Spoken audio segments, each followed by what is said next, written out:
Ya, jadi bagi pemirsa yang ingin mengenali tanda-tanda dan gejala dari kelenjar getah bening dengan mudah adalah kalau memang ditemukan benjolan di area-area tubuh seperti di leher, di ketiak, atau di selangkangan atau bagian lain yang tidak menghilang setelah lebih dari 2 minggu dan juga mungkin bisa bertambah dari segi ukuran, juga disertai dengan 3 gejala seperti demam atau berat badan menurun tanpa penyebab atau keringat malam. Nah, apabila mengalami keluhan seperti ini, baiknya segera memeriksakan diri ke dokter atau fasilitas pelayanan kesehatan terdekat. Terima kasih.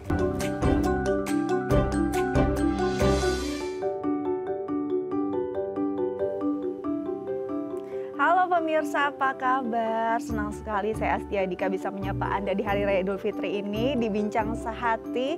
Bincang Sehati adalah satu talk show yang inspiratif dan juga pastinya berguna untuk Anda.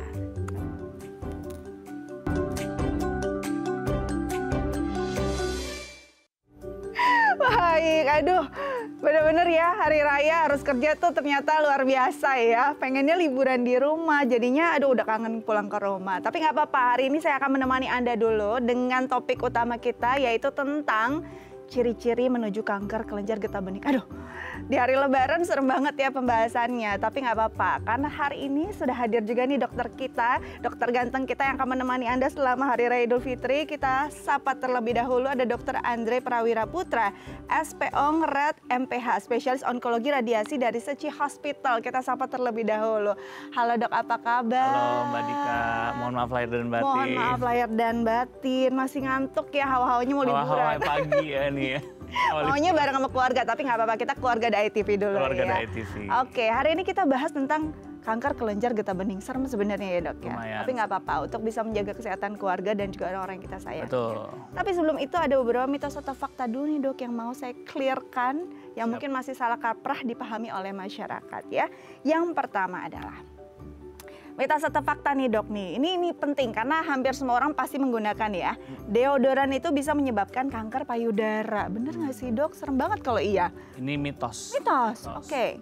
Karena ada pengaruh dari beberapa zat kimia, tapi biasanya paparan kerja atau lingkungan sekitar terhadap kanker tertentu, tapi bukan pada kanker payudara specifically, bukan deodoran. Bukan karena deodoran, mungkin ada pola tertentu yang menyebabkan ada infeksi atau segala macam gitu ya, tapi bukan arahnya ke kanker gitu ya dok ya. Oke, jadi nggak apa-apa ya, selama memang bahannya aman gitu ya dok ya. Oke, selanjutnya adalah mitos atau fakta bahwa pewarna rambut itu picu kanker otak.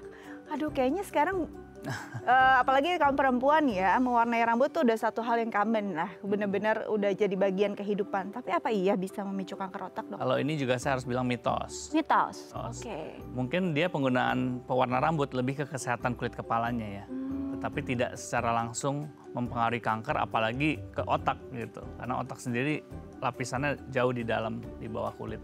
Jadi bukan karena si istilahnya coloring tadi bisa memicu kanker otak, betul. Mungkin ada hal yang lain. Zat kimia lain mungkin bisa, tapi bukan pewarna rambut. Pewarna rambut, tapi bukan berarti pasti aman ya dok ya. Kalau keseringan juga banyak yang rusak ya dok ya. Kesehatan kulit kepala, kesehatan akar rambut itu arahnya. Yang memang langsung terpapar dari zat-zat yang ada di coloring tadi. Oke, sudah terjawab. Selanjutnya adalah mitos atau fakta kalau kanker paru itu diakibatkan oleh rokok. Nah, ini nih rada-rada sulit nih dok nih. Gimana dok? Kalau ini fakta. Fakta, oke. Bahkan sekitar 85% lah ya dari seluruh kanker paru-paru itu diakibatkan oleh rokok. Rokok bertanggung jawab. Kalau pada perempuan mungkin sekitar 80%, pada laki-laki sekitar 90%. Wow, jadi persentasenya tinggi gitu ya, walaupun bukan mutlak karena rokok. Tidak mutlak, tapi ya itu dia bertanggung jawab, jadi salah satu faktor utamanya. Nah ini nih, rokok kadang-kadang mendingan jadi perokok aktif, toh yang perokok pasif juga kena kanker. Berarti gimana nih dok? Coba dok. Gak dua-duanya ya, karena kan paparan perokok aktif juga tentunya lebih lama, kecuali ya kita sebagai perokok pasif, baik di lingkungan kerja atau mungkin di lingkungan rumah, dapat terus paparannya ya. Jadi memang perokok aktif paparan tentu lebih tinggi. Tetapi kalau misalkan sebagai perokok pasif kita juga paparannya day to day setiap hari, itu juga kita sangat berisiko. Jadi istilahnya nggak bisa jadi kaum mendang mending gitu ya dok ya, jangan mending ngerokok, nggak juga. Paling mending nggak dua-duanya. Ya, jadi kalau mau jadi kaum mendang mending ya mending nggak ngerokok gitu Ya, ya, betul. karena bisa jaga kesehatan kita dan juga orang-orang yang ada di sekitar kita. Oke, selanjutnya adalah mitos atau fakta dok, kalau tidak punya riwayat keluarga penderita kanker berarti itu aman banget dari kanker. No, mitos. Mitos, oke. Karena tadi lagi-lagi banyak faktor risiko yang bisa mengarah ke kanker. Dan bahkan ditemukan orang-orang yang kena kanker itu banyak yang tidak memiliki riwayat keluarga gitu. Jadi keluarganya aman-aman aja, tapi dia ternyata terdiagnosis kanker. Jadi kalau yang punya riwayat mungkin potensial. Potensi, jadi bisa meningkatkan ya, sebagai salah satu faktor risiko lah ya. Tapi yang nggak punya Nggak bukan mutlak. berarti aman ya. Ya. Kalau nggak punya riwayat kanker tapi pola hidupnya menuju ke arah itu, Betul, ya udah ya. pasti ya potensialnya Ya, akan lebih potensi tinggi risiko yang lebih punya tinggi.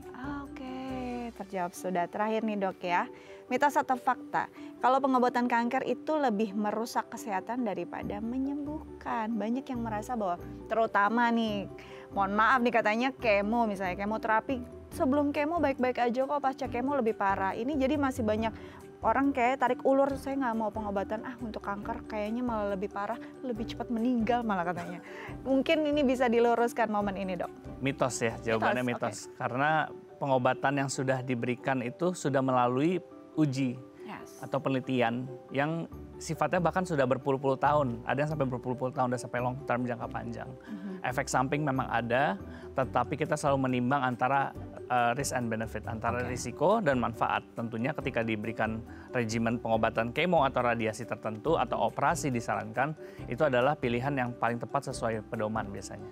Jadi berdasarkan pedoman dan penelitian, ya manfaatnya lebih banyak nih daripada kita diamkan atau alternatif yang lain. Malah alternatif nanti ujung-ujungnya muter setelah udah setahun atau lebih, balik lagi ke pengobatan medis. Jadi sebaiknya langsung aja segera mengikuti anjuran dokter. Nah ini mungkin yang harus diperhatikan adalah dalam proses pengobatan dan penyembuhannya ini, apa aja ya do and don't say yang memang harus dijalani. Jangan sampai kita melanggar itu, justru akhirnya kelihatannya efek dari pengobatan ini malah jadi buruk. Padahal tidak sama sekali ya dok ya. Oke, sudah terjawab semua mitos atau fakta hari ini. Nanti kita lanjut dengan topik utama kita, tapi usai jeda ya dok ya. Pemirsa jangan kemana-mana, tetap bersama kami di Bincang Sehati.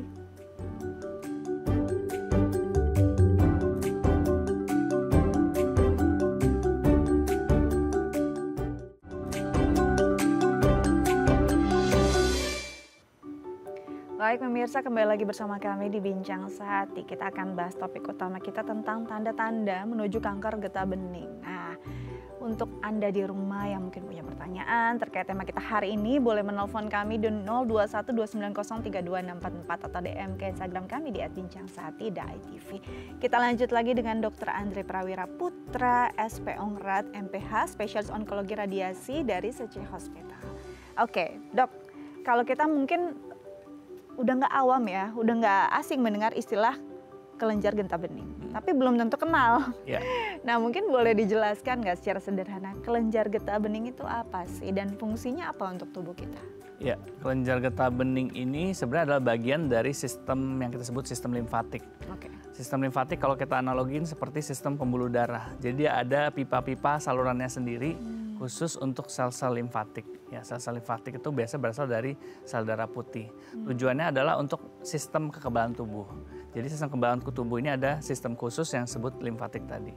Nah, limfatik atau getah bening dia mengalir di dalam sebuah saluran di mana di titik-titik tertentu dia ada kelenjarnya sebagai station, sebagai terminalnya. Kayak shelter-shelternya. Iya, benar. Jadi kalau kayak busway itu ada transitnya di halte-haltenya, misalkan di leher, misalnya di ketiak, di selangkangan, di beberapa titik di badan, terutama titik-titik yang bisa ada lipatan. Nah itu banyak kelenjar di situ. Jadi kelenjar ini jumlahnya cukup banyak di badan kita dan itu normal. Gitu. Nah berarti kelenjarnya banyak dan ini tuh kayak sistem transportasi ya. Dia ada shelter-shelternya, transit-transitnya. Nah ini satu macam atau dari setiap posisi itu punya fungsi, peran dan jenis masing-masing atau gimana dok? Ya dia ada juga di pencernaan, ada di sistem saraf. Jadi tujuannya itu seperti sentri, seperti yang ngejagain lah di situ. Jadi kalau misalkan kita sakit tenggorokan nih, dia kan ada kuman di situ kan atau virus. Nah dia bisa menyebar atau tidak ke saluran darah. Nah untuk sebelum mencapai itu dia akan ketangkap dulu di kelenjar. Jadi dia akan nahanin si patogen atau bakteri atau virus dan termasuk sel kanker. Jadi sel kanker kalau misalnya berasalnya dari nasofaring atau dari amandel gitu ya. Nah, dia ketahan di kelenjar getah bening yang di leher. Kalau payudara misalkan dia ketahan di kelenjar getah beningnya yang di ketiak. Jadi sebelum dia nyampe nyebar kemana-mana, fungsi itu dia untuk daya tahan untuk menahan si sel-sel kanker. Jadi si transit ini tuh kayak pos-pos pengamanan lah ya. Betul. Kalau ada hal-hal yang menyerang sebelum kemana-mana, ditahan dulu di situ. Nah, permasalahannya bisa ada masalah di area tersebut. Kenapa? Apa udah nggak sanggup nahan hal-hal tersebut? Nah, kalau yang disebut limfoma atau kanker kelenjar getah bening, ini munculnya dari kelenjar getah bening itu sendiri. Jadi biasanya dari sel-sel limfosit ya. Dari sel limfosit maka disebut limfoma. Kalau oma kan artinya benjolan. Nah, jadi biasa paling sering pasien tuh muncul datang dengan benjolan, entah di leher, di ketiak, atau di tempat lain. Dan itu biasanya nggak sakit. Biasanya tidak sakit. Kalau sudah masuk ke dalam si limfoma tadi. Nah, ini kan kalau benjolan ya, sering banget tuh kita kalau dalam kondisi nggak enak badan aja, ada beberapa orang yang mungkin mudah gitu teraba kelenjarnya gitu. Hal ini tuh umum nggak sih atau memang sudah harus istilahnya tengarai ini ada masalah nih? Iya. Sebenarnya cukup umum ya, terutama kalau misalkan radang saluran pernapasan bagian atas dia akan ada benjolan, masih cukup aman lah, istilahnya cukup wajar untuk timbulnya benjolan di daerah leher atau di daerah tenggorokan gitu ya. Kalau kita raba-raba ini kok ada benjolan gitu, dan kalau ditekan sakit gitu kan.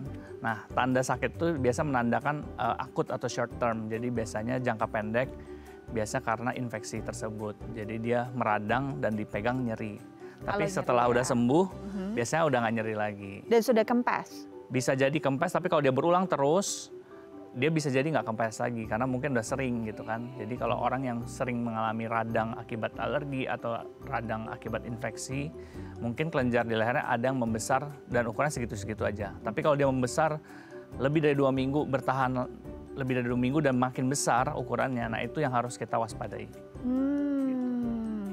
Nah, sebelum masuk ke situ, saya mau yang tahu nih, yang akut dulu ini mungkin paling sering ya dirasakan oleh masyarakat. Apalagi kalau misalnya anak-anak kan orang tua pasti panik lah ya kalau ada hal-hal yang membenjol gitu terus berbeda gitu ya. Nah, ini apakah ada penanganan yang bisa membuatnya lebih mereda? Misalnya kadang-kadang kalau kita kan orang Indonesia ada benjolan kompres gitu ya. Apakah hal-hal yang di luar itu topikal akan membantu atau sebenarnya tidak semua harus dalam oral medicine? Biasanya kalau di bawah 2 minggu dan benjolannya ukuran masih sewajarnya ya, misalkan sebesar ibu jari atau kelereng, itu ya kita mencari dulu sumber infeksi utamanya di mana, dan dokter akan memberikan obat yang biasanya meredakan penyakitnya. Kalau memang bakteri dia memberikan antibiotik dan mungkin ada anti radang di situ. Setelah pengobatan diharapkan dia membaik.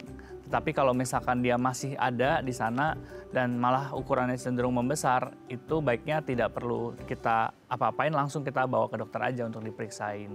Untuk diperiksakan apakah asal muasal dari si benjolan tersebut, karena belum tentu juga dia cancer, bisa juga ada infeksi lain misalkan seperti tuberkulosis atau TB atau TBC gitu ya. Nah, itu bisa menciptakan benjolan di area leher atau di kulit yang mungkin nyeri atau nggak nyeri, tergantung daripada si fase dari infeksinya itu sendiri.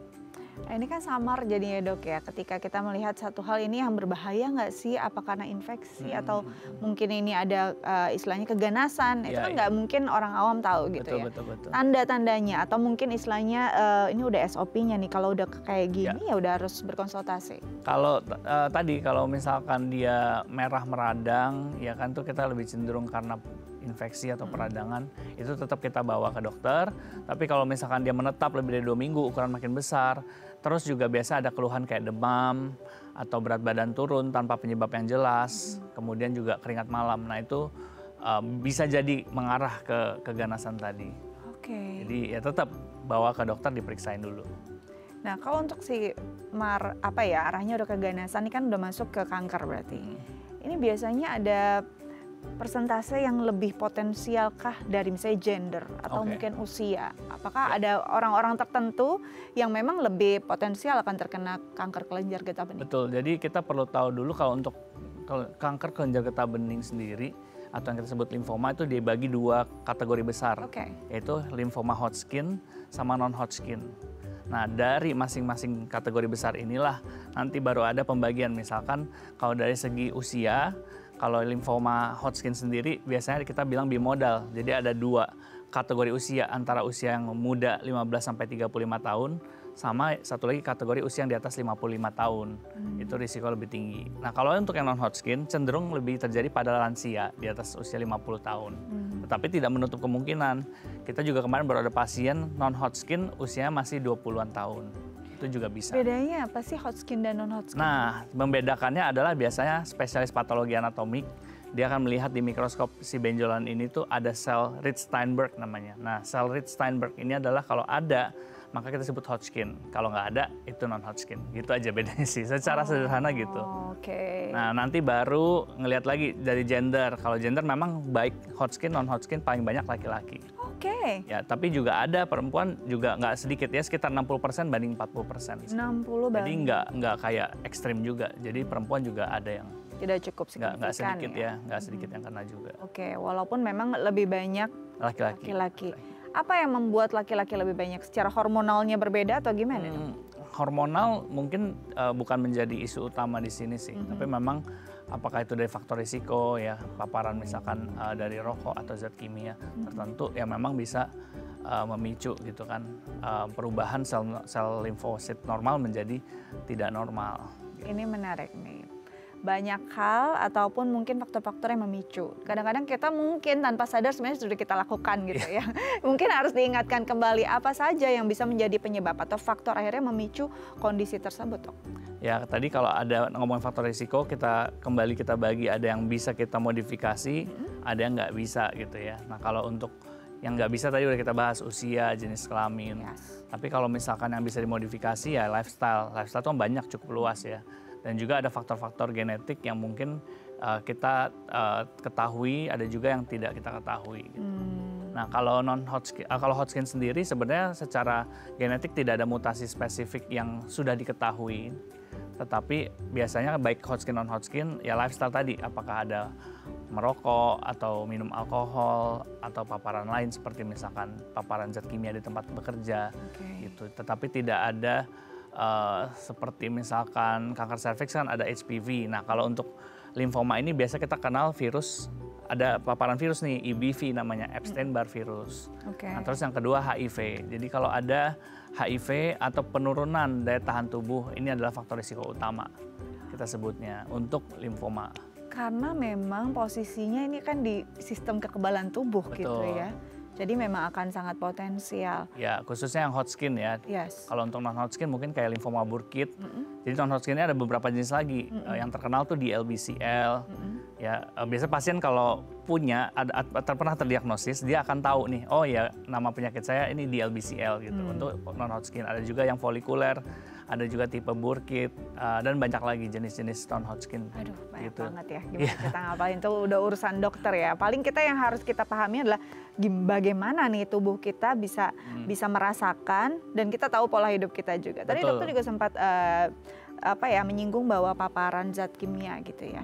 Nah ini kan lagi hits juga nih bahwa pemakaian skincare tertentu yang selama ini jadi holy grailnya para perempuan misalnya ternyata bisa mengandung zat-zat yang bisa mengaktifkan kanker begitu ya. Nah apakah untuk jenis limfoma ini ada hal-hal yang sifatnya dari situ? Kadang-kadang kita kan nggak tahu ya dok ya zat yang kita gunakan di tubuh itu apa saja. Dari mana asalnya? Ya memang belum ada secara spesifik zat kimia tertentu ya, tapi biasanya sih ada hubungannya juga gitu, baik dari penggunaan obat-obatan tertentu atau yang dikandung di makanan atau di pekerjaan. Gitu. Tapi yang paling jelas adalah kalau ada penurunan daya tahan tubuh, itu dia bisa memicu gitu. Kondisinya demikian ya. Jadi pada pasien tadi dengan orang-orang dengan HIV itu dia juga berisiko untuk timbulnya limfoma tadi. Baik, jadi ya balik lagi karena ini ada sistem kekebalan tubuh, imun tubuh yang drop bisa jadi satu masalah besar akhirnya ada memicu kondisi ini gitu ya. Nanti kita lanjut lagi dok ya, tapi usai jeda. Pemirsa jangan kemana-mana, tetap bersama kami di Bincang Saat Ini.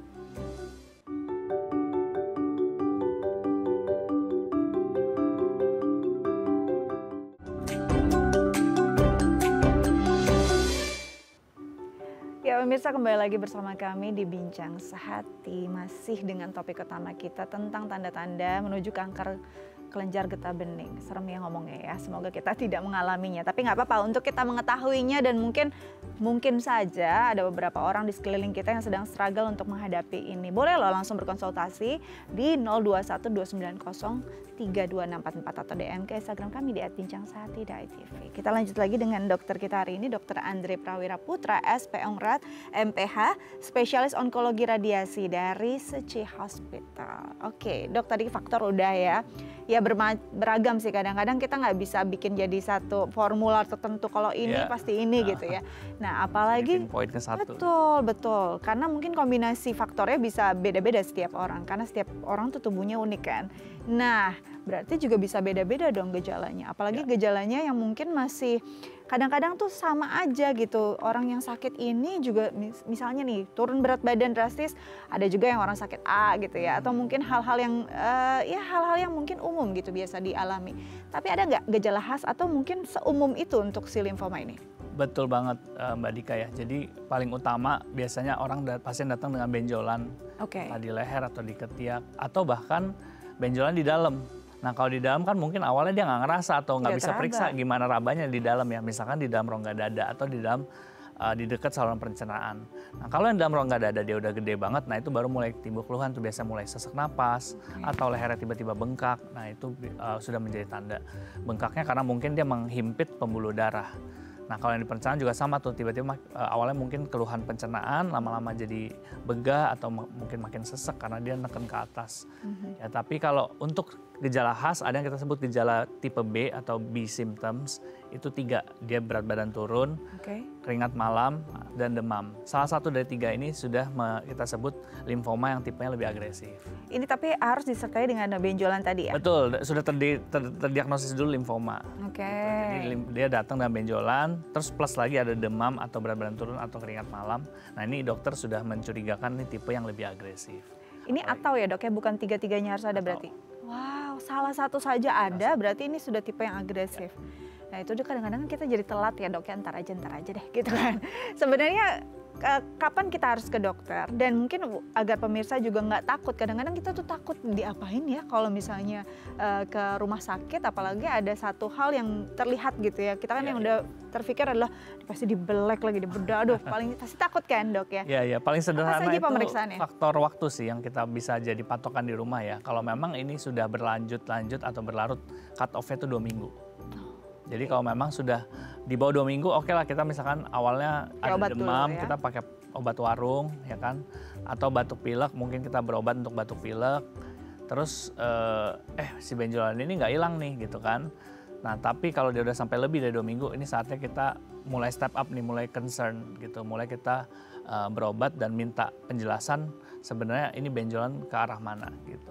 Pemeriksaannya apa aja sih? Apakah hanya pemeriksaan fisik saja, atau memang ada hal-hal lain yang harus dipenuhi? Ya, biasanya dokter akan memeriksa di dekat dari lokasi benjolan tersebut, ya kan. Once ketika dia sudah lebih yakin ini bukan disebabkan oleh infeksi di sekitar benjolan, ya kan. Tentunya dia juga akan memeriksa kondisi kesehatan organ-organ di sekitarnya. Apakah mungkin ada massa atau benjolan lain di organ yang terdekat, nah itu menjadi sumber utama. Tapi kalau nggak ada, benjolan itulah satu-satunya, maka ya akan dilakukan pemeriksaan penunjang. Penunjang ini bisa berupa radiologi, berupa imaging, CT scan, MRI, pemeriksaan misalkan dari darah ya. Kalau dari darah itu bisa pemeriksaan darah lengkap. Ada beberapa seperti LDH itu juga diperiksa juga. Kalau memang pada limfoma dia biasanya meningkat. Kemudian kalau memang semakin dicurigakan baru mungkin dilakukan biopsi. Nah ini biopsi ini sebenarnya banyak orang yang enggan gitu ya ketika mendengar kata biopsi, nggak mau nanti katanya malah nyebar gitu kan. Biopsi sendiri sebenarnya bisa dilakukan sekaligus pengangkatan nggak sih dok? Nah kalau untuk benjolan di leher sendiri nih, kita biasanya atau benjolan dimanapun ya. Artinya kalau memang dia present hanya untuk benjolan saja, pendekatan juga pasti lebih hati-hati. Betul. Karena ya ada juga yang bilang, oh nih kalau limfoma, kalau sekali diangkat malah makin bahaya gitu kan. Nah tapi kalau untuk biopsi sendiri biasa dengan biopsi dengan jarum halus itu cukup aman sih. Karena teknik yang mengerjakan juga bukan sembarang dokter gitu. Artinya kita akan merujuk ke dokter yang sudah pakar untuk mengambil biopsi. Jadi kenapa biopsi ini penting? Ya karena kita perlu menentukan dulu nih, ini adalah limfoma atau bukan, atau yang lain gitu. Jadi dengan biopsi nanti dikirim ke dokter spesialis patologi yang akan menentukan ini benjolan apa. Dan kalau ternyata betul terkonfirmasi limfoma, nah nanti dokter patologi juga akan melakukan pemeriksaan tambahan terhadap biopsi itu. Misalkan dilakukan yang disebut imunohistokimia atau genetic profiling. Nah nanti akan diketahui jenis tadi, Hodgkin, non-Hodgkin, terus non-Hodgkin jenisnya apalagi subtipenya. Nah ini akan membantu mengarahkan ke pengobatannya nanti. Nah jadi memang harus dikenali dulu ini apa jenisnya, karena pengobatannya berbeda berarti? Berbeda. Apa aja sih Jok jenis pengobatannya? Kalau untuk limfoma yang paling utama memang kemoterapi. Ya, kemoterapi, tetapi regimennya berbeda. Kalau untuk Hodgkin apa, nanti untuk non-Hodgkin juga beda lagi. Kalau kita yang Hodgkin dulu, Hodgkin biasanya apa saja yang akan dijalani? Kemonya tuh berapa lama dok? Secara umum kemonya untuk limfoma itu 4-8 siklus ya. 4-8 siklus? Secara umum, ya kan. Satu siklus itu berarti? Jadi kalau kita bilang 4-8 siklus mungkin sekitar 3-6 bulan lah. Gitu.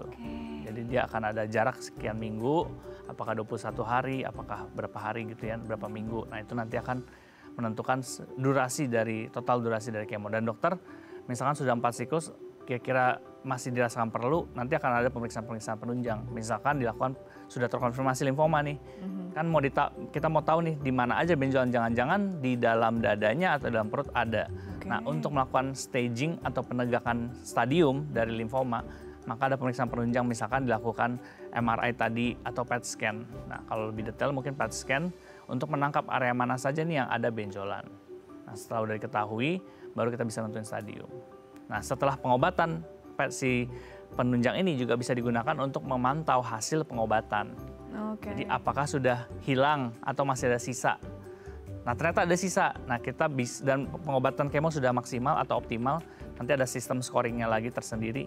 Nah ada yang beberapa dilakukan radioterapi atau radiasi, terapi sinar di daerah yang masih ada tangkapan di PET scan-nya itu. Gitu. Nah untuk yang kemoterapi ini kan sebagai pengobatan utama dari si kanker kelenjar getah bening. Ada banyak orang yang tadi sebenarnya kita sudah sebut juga ya dok ya, banyak yang takut kok makin parah dan segala macam. Mungkin dokter bisa menjelaskan juga side effect dari kemoterapi itu seperti apa sih yang memang umum orang rasakan? Jadi kalau untuk bisa dikatakan, oh ini bisa diberikan kemoterapi, pastinya pasien juga udah dilakukan pemeriksaan ya. Dokter akan periksa secara fisiknya, secara laboratorium, ya kan. Jadi kita sebut secara performance-nya pasiennya keadaan umumnya baik atau fit atau enggak untuk kemo. Nah kalau dia fit, berarti dari pemeriksaan sudah bisa menyimpulkan bahwa pasien ini secara umum akan bisa mampu nih menjalankan kemoterapi. Tentu ada pertimbangan juga seperti usia, ya kan, kemudian mungkin riwayat penyakit lainnya. Nah itu ketika sudah dikatakan fit, maka biasanya keluhan-keluhan paling umum yang biasa terjadi seperti mual dan muntah, kemudian mungkin ada rash atau kulitnya jadi merah-merah, ya kan, atau mungkin ada kerontokan rambut dan lain-lain. Jadi itu tergantung dari jenis obat dari kemonya juga, karena kalau kita bilang regimen, dia nggak satu jenis obat, tapi dia kombinasi dari 4 atau bahkan lebih obat-obatan gitu. Jadi side effect-nya memang paling umum yaitu mual, muntah, kerontokan rambut, begitu ya dok ya? Betul, dan terkadang kalau pada limfoma juga kita menggunakan steroid sebagai bagian dari kemo ini. Nah kalau steroid kan juga ada efeknya sendiri, misalnya penggunaan jangka panjang, mungkin wajah akan terlihat lebih bundar, face ya, kita sebut moon face. Kemudian juga mungkin ada pengaruh ke sistem tulang gitu ya, dan ada banyak lagi efek yang mungkin kalau dibandingkan antara risiko dan manfaat ya tentu lebih besar manfaat, dan ada cara-cara untuk mengatasi efek samping tadi kayak mual muntah. Kita juga ada obat-obatan mual, kalau memang dia diberikan obat ini tidak begitu respon, kita akan memberikan yang lebih efektif lagi. Jadi tergantung dari respon si pasien. Jadi dokter memang akan mensiasati. Ya, gitu. Ada siasatnya lah ya, dan dokter juga bisa memperhitungkan kapan pasien ini boleh dan tidak dikemo gitu ya kondisinya ya. Berdasarkan kondisi dari si pasien. Nah, apa yang terjadi ketika seorang pasien tidak disiplin kemo dalam satu siklus itu? Ya, kalau tidak disiplin ini kita bicara dari bagaimana perilaku pasien untuk menanggapi pengobatan ya. Karena kalau tidak mengikuti jadwal, si sel kanker itu yang tadinya sudah ditekan sudah disupresi dengan obat bisa membelah menjadi semakin agresif lagi. Wow. Gitu. Jadi timing itu juga penting di dalam dunia cancer. Timing itu benar-benar signifikan ya, esensial untuk pengobatan si pasien. Karena kalau misalnya terlambat dia bisa muncul lagi atau bahkan muncul di tempat lain. Kita kan nggak pengen sampai yang tadi nggak ada jadi muncul di situ gitu.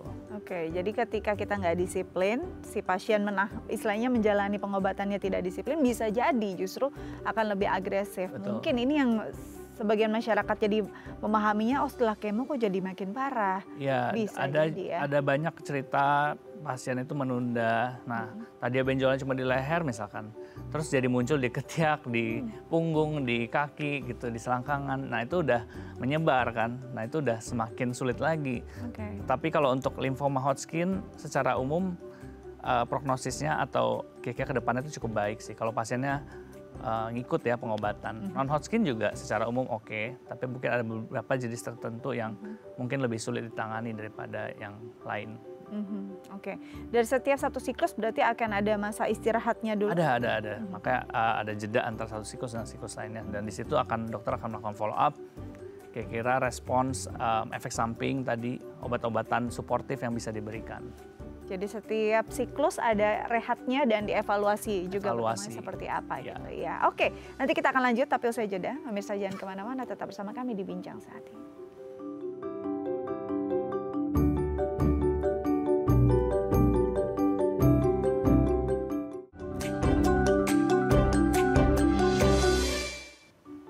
Ya pemirsa, kembali lagi bersama kami di Bincang Sehati, masih membahas tentang tanda-tanda kanker kelenjar getah bening. Dan bagi pemirsa di rumah yang mungkin punya pertanyaan terkait tema kita hari ini, boleh menelpon kami di 02129032644 atau DM ke Instagram kami di @bincangSehati.itv. Kita lanjut lagi dengan Dr. Andri Prawira Putra, SPONG, RAD MPH, Spesialis Onkologi Radiasi dari Seceh Hospital. Tadi kita masuk sudah ke kemo nih dok ya. Jadi ke kemo dengan siklusnya memang sudah diperhitungkan gitu ya. Ada nggak dok kondisi seseorang yang menyerah gitu ya di tengah kemo itu tuh biasanya dihadapkan memang sudah penyakitnya perburukan atau mungkin ada yang salah selama masa pengobatan kemo itu gitu? Ya berhenti kemo itu bisa aja terjadi ya. Tapi kalau sampai berhenti ya kita tidak anjurkan kecuali mungkin dokter menilai oh ini sudah nggak fit nih untuk kemo, ya kan, misalkan dari segi fungsi ginjalnya, ya kan, ternyata setelah siklus lanjutan, misal mau siklus ketiga, ternyata fungsi ginjalnya udah jelek banget gitu kan, nggak bisa lagi kita lanjutin untuk kemoterapi, itu bisa aja terjadi. Nah kalau itu terjadi, ya biasa kita mencari alternatif lainnya ya misalkan, oke nih belum selesai siklus tapi bisa kita lanjutkan ke radioterapi. Karena kalau radiasi kan mungkin tidak perlu syarat fungsi ginjal tadi kan. Oh ya. Ya, tetapi tentunya kalau kita nggak langsung start dengan radiasi dari awal kan, kalau mikirnya oh kalau radiasi nggak perlu syarat fungsi ginjal, kenapa nggak dari awalnya radiasi? Betul, pasti logikanya begitu ya dok ya. Tetapi kan berdasarkan penelitian dan pedoman-pedoman medis yang paling efektif itu kemo ini. Gitu, dengan kemo dia sudah hilang ya tidak perlu lagi kita lanjutkan dengan radiasi. Tapi jadi radiasi bisa berfungsi sebagai salvage kalau ternyata si pasiennya itu tidak fit dengan kemo atau di tengah-tengah dia harus berhenti kemo gitu. Jadi yang dilihat bukan mana side effect terendahnya ya, tapi mana yang paling efektif. Betul. Tapi kalau memang yang kondisi yang paling efektif, badan si pasien tidak sanggup, ya ini harus dicari hal yang lain lagi gitu ya. Kita punya metode lah untuk betul, dan itu sudah ada prosedurnya. Yang memang sudah jadi SOP-nya untuk penanganan penyakit-penyakit tertentu gitu. Oke, dok, kalau misalkan sudah di kemo, sudah dalam siklus yang ditentukan. Ini kan berarti ada evaluasi di PET scan lagi. Ini ada kemungkinan mungkin ada yang sudah hilang gitu ya. Tapi apakah bisa timbul lagi dok? Nah ini pertanyaan bagus banget.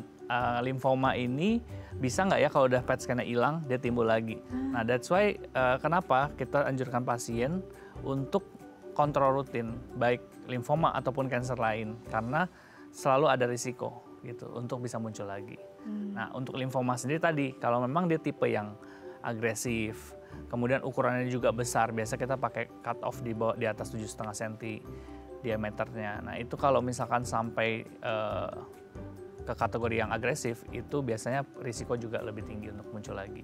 apa sih yang bisa menyebabkan itu muncul lagi? Apakah ada infeksi baru atau gimana, Dok? Kan kalau kita ngomong infeksi kan dia sumber yang lain ya, Iya, bukan penyebab kanker. Tapi kalau kita ngomong kanker atau limfoma, ya bisa aja sih limfosit yang ganas tadi lagi nggak ada di tempat saat radiasi dilakukan, atau dia survive selama kemo, ya kan, berapa siklus kemo dia masih ada. Nah itu dia tumbuh dari satu sel itu, gitu. Jadi dia nyantol di mana, dia muncul di situ. Jadi sel yang mungkin nggak sadar kalau dia nggak tidur-tidur banget gitu ya? Ya, so far belum ada satu pemeriksaan benar-benar yang bisa mengidentifikasi ada nggak satu sel doang nih yang lolos gitu kan. So far belum ada. Kenapa kita harus kontrol rutin gitu. Kontrol rutin memastikan, nah salah satunya adalah dengan PET scan tadi. Dengan pemeriksaan kedokteran nuklir, kita mencari, memindai atau men-scan tubuh si pasien, mencari apakah ada sisa yang belum tuntas atau muncul kembali gitu. Nah ini kalau tadi kan dokter bilang bahwa infeksi itu bukan satu pemicu terjadinya kanker, itu masalah lain gitu ya. Tapi ini kan yang lagi diobatin sistem yaitu transportasi imun tubuhnya. Dan imun tubuh kan untuk selainnya menghadang infeksi tadi, bekerja dengan baik nggak? Apakah jangan-jangan orang yang dalam kondisi tadi pengobatan yang kemonya sedang bersiklus-siklus itu berarti kan penjagaannya nggak sebesar itu, akan rentan nggak kena infeksi? Betul, ini pertanyaan smart juga. Jadi tadi sebagai salah satu faktor risiko bisa infeksi, yaitu virus tertentu EBV dan HIV, ya kan, itu dia bisa sebagai salah satu faktor risiko. Nah, tetapi ketika kita berbicara dalam fase sudah selesai pengobatan dan kita monitoring, dia muncul kembalinya itu bukan dipicu infeksi lagi. Nah, tetapi betul tadi karena ini berbicara daya tahan, bisa jadi memang pasien ini sudah dengan penurunan daya tahan, dengan imunosupresi dari awal sebelum timbulnya si kanker sebagai salah satu faktor risiko. Tapi kalaupun tidak, karena dia bicara daya tahan ya, dan diberikan kemo, maka bisa aja sel darah putihnya akan terdampak. Nah, ketika sel darah putih itu lebih rendah dari biasanya, maka dia apalagi diberikan steroid, ya maka dia bisa punya potensi untuk timbul infeksi, misalkan di paru-paru atau di kulit atau di tempat lain gitu. Jadi itu memang salah satu yang kita periksain juga nih, apakah jangan-jangan dia ada perburukan karena infeksi gitu, misalkan tiba-tiba jadi batuk atau keluhan yang dicurigai infeksi lainnya. Karena kalau kita lihat riwayat mungkin orang-orang di sekeliling kita yang punya kanker, meninggalnya bukan karena kankernya, justru karena infeksi yang dia alami gitu ya. Itu bisa terjadi ya, makanya harus benar-benar memproteksi juga karena kita sadar betul bahwa imun tubuh kita sedang tidak baik-baik saja. Oke, sebelum kita lanjut ada pertanyaan dari pemirsa. Ada pertanyaan. Lewat DM kita akan bacakan. Ini dari @Yuda. Pertanyaannya, Dok, saya ada benjolan sebesar biji kacang di bawah leher. Sebelumnya ada benjolan antara pundak dan leher dan itu tiroid. Dan sudah dioperasi 6 bulan lalu tapi muncul lagi. Apa benjolan itu tiroid atau getah bening? Nah, pasti kanker atau tidak? Baik, terima kasih. Nah, ini karena kita nggak bisa tektokan ya, kita nggak bisa pastiin ada di mana. Cuma ini masih ada benjolan di leher sebesar biji kacang. Nah, ini juga mungkin banyak orang harus di-clearkan juga. Tiroid, kelenjar getah bening itu gimana nih, Dok? Kadang-kadang orang suka salah juga kan? Ini pertanyaan bagus ya Bapak Yuda. Jadi tadi kalau nggak salah disebutkan posisi benjolan antara pundak dan leher ya. Jadi itu biasanya sekitar level 4 atau level 5. Nah, posisinya beda dengan tiroid itu di sekitar level 6. Di sini, jadi ya? Tiroid itu di depan. Jadi makanya logonya tiroid itu seperti kupu-kupu. Karena dia ada 2 lobus dan ada 1 jembatannya. Nah, bisa dari tiroid itu muncul benjolan. Tapi kalau dari ceritanya Pak Yuda, antara pundak dan leher, biasanya dia bukan tiroid. Kalau udah sampai di posisi sebelah sini ya, samping-samping sini itu kelenjar getah bening. Nah, tapi bisa juga benjolan ini bukan kelenjar getah bening, bisa juga dia kista kulit. Jadi makanya kalau tadi disebut sudah pernah dioperasi, pasti benjolan itu akan diperiksa di laboratorium patologi. Nah, itu Pak Yuda pasti punya hasilnya. Dibaca lagi di situ biasa akan menjelaskan apakah ini benjolan asal muasal dari mana. Nah, kemudian bisa muncul lagi. Nah, ini juga menarik nih, dikatakan bisa muncul lagi. Bisa muncul lagi ini adalah salah satu tanda yang kita perlu waspadai. Nah, tetapi kita juga perlu tahu Pak Yuda, kira-kira munculnya di posisi yang sama atau tidak. Gitu. Apakah dia muncul di posisi yang sama di kanan atau di kiri, atau muncul di sebaliknya di sisi satunya lagi. Jadi itu juga jadi yang kita perlu ketahui. Nah, kalau muncul di posisi yang sama, tentunya Pak Yuda harus segera konsultasi ke dokter yang awal mengambil benjolan awal itu. Jadi kira-kira benjolan itu di posisi yang sama nggak, di bekas operasinya nggak, ya kan. Kemudian mempertimbangkan juga hasil dari patologi yang kemarin gitu. Jadi kalau untuk menjawab apakah itu kanker atau bukan, ya kita merujuk lagi ke hasil patologinya. Ya kita kan nggak melihat langsung nih case-nya. Tetapi dari tanda yang muncul lagi itu merupakan salah satu tanda yang kita perlu waspadai. Oke, jadi Pak Yuda memang harus, ini nggak bisa enggak ya, memang harus ada pemeriksaan lanjutan. Karena nggak bisa asal raba ya. Ya, nggak bisa. Tapi ini mungkin banyak juga yang jadi pengetahuan umum by Mbah Google kali ya. Bahwa ini loh membedakan benjolan yang kelenjar atau ini kanker ganas, tumor jinak gitu kan. Ini kayaknya perlu juga nih untuk kita jelaskan, benar nggak sih? Iya, benar. Seperti apa? Kalau misalkan kita di rumah gitu ya, kita mau memeriksa sendiri nih, baru ketahuan ada benjolan di leher atau di ketiak. Kalau kita raba sekilas, kita tekan-tekan konsistensinya atau seberapa dia padat, ya kan. Itu juga ada salah satu ciri ya. Dia kenyal atau keras atau padat. Padat tuh dia antara kenyal enggak, tapi keras juga enggak. Jadi dia kalau keras tuh benar-benar keras kayak batu gitu ya. Itu kita sebut keras. Tapi kalau misalnya keras tapi masih bisa membal dikit, nah itu padat. Tekan lah ya, itu padat. Padat kita sebutnya. Tapi kalau dia kenyal seperti jelly atau seperti bola karet, nah itu kita sebut kenyal. Itu penting untuk kita cirikan juga tuh, satu, konsistensi. Kedua, bisa digerakin atau enggak. Jadi kalau misalkan dia bisa digerakkan, cenderung benjolan itu lebih dangkal posisinya. Ya kan?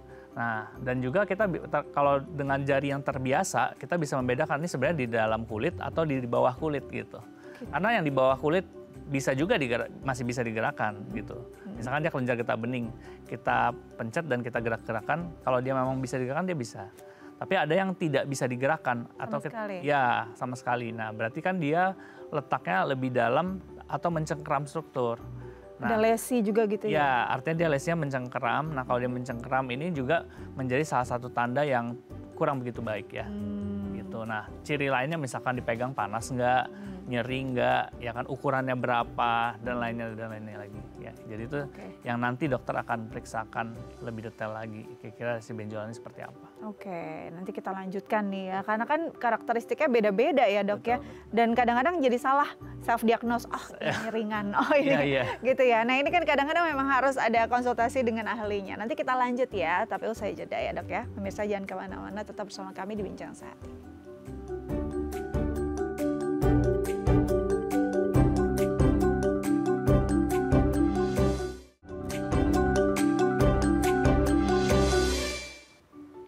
Baik pemirsa, kembali lagi bersama kami di Bincang Sehati, masih membahas tentang kanker kelenjar getah bening. Dan masih bersama dengan dokter kita, Dr. Andri Prawira Putra SP Ongrat, MPH, spesialis onkologi radiasi dari Suci Hospital. Tadi tuh kita terputus pada si benjol-benjol yang kadang-kadang kita harus kenali gitu ya. Kadang-kadang salah ya, udah yang penting masih bisa gerak berarti jinak gitu ya. Kenyal-kenyal udah pasti kelenjar, padahal ternyata yang masa pun masih bisa kita. Istilahnya kadang-kadang kita tuh nggak tahu kadarnya dan karakteristiknya tuh standarnya yang mana. Jadi asal aja gitu ya dok ya.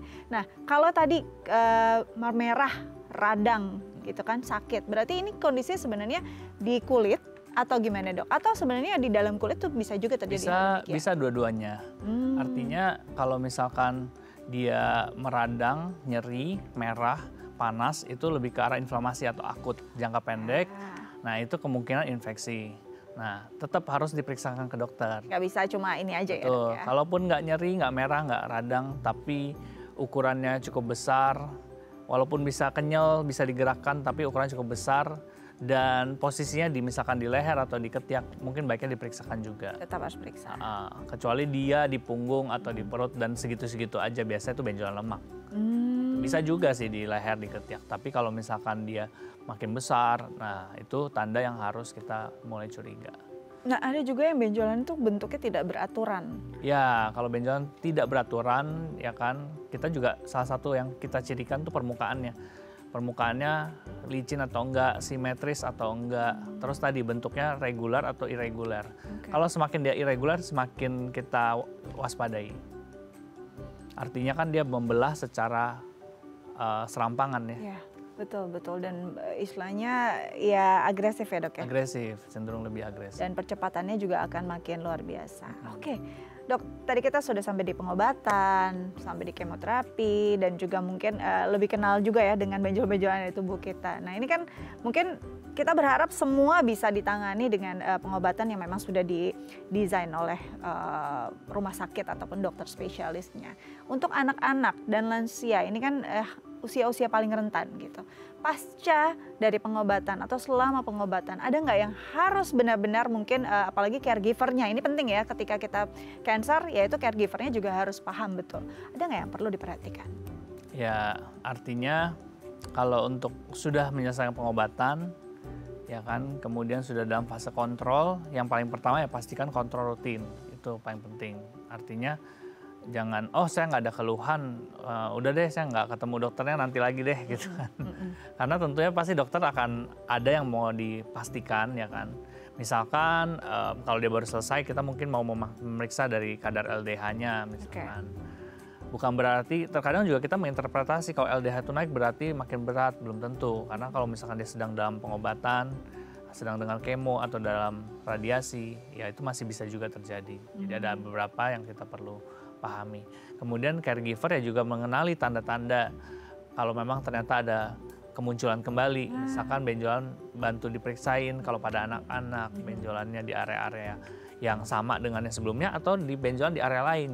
Jadi kalau awalnya benjolannya timbul di leher, jangan cuma periksa di leher, tapi periksalah siku, lipatan ketiak, lipatan kaki, kemudian selangkangan. Jadi area-area yang mungkin timbul benjolan, ya kan. Jadi itu juga termasuk kita harus periksakan rutin. Kemudian juga pantau kondisi anaknya, misalkan dia tiba-tiba jadi bertambah terlihat seperti sesak atau misalkan keluhan di area perut, itu juga bisa dijadikan salah satu yang kita perhatikan. Itu artinya ya, tapi kalau dari segi makanan, dari segi lain-lain tentunya ya perilaku hidup bersih dan sehat, dan juga ya rekomendasi hidup sehat lainnya ya makan seimbang gitu sih. Tidak ada pantangan spesifik untuk itu. Oke, jadi pengobatannya siklusnya berakhir bukan berarti kita nggak concern lagi ya. Betul, Karena masih harus semakin concern ya. Betul, harus semakin concern karena masih ada kemungkinan besar akan timbul lagi. Tapi kita doakan sama-sama sehat terus ya dok ya. Amin. Dokter, thank you sudah hadir Sama-sama, bersama Mbak kami Dika, di terima Bincang kasih. Sehati di Hari Raya Idul Fitri ini. Iya. Semoga terus sehat, bisa menginformasikan, Amin, mengedukasi sama-sama. masyarakat. Amin. Oke, pemirsa, sekian Bincang Sehati hari ini. Jangan lupa untuk mengunduh The Eye Plus di gawai Anda untuk menggami inspirasi kapanpun, dimanapun. Dan tidak lupa saya Astia Dika, mohon maaf lahir dan batin. Selamat Hari Raya Idul Fitri. Semoga bisa menjalin silaturahmi dan juga kedamaian di Hari Raya ini. Sampai jumpa.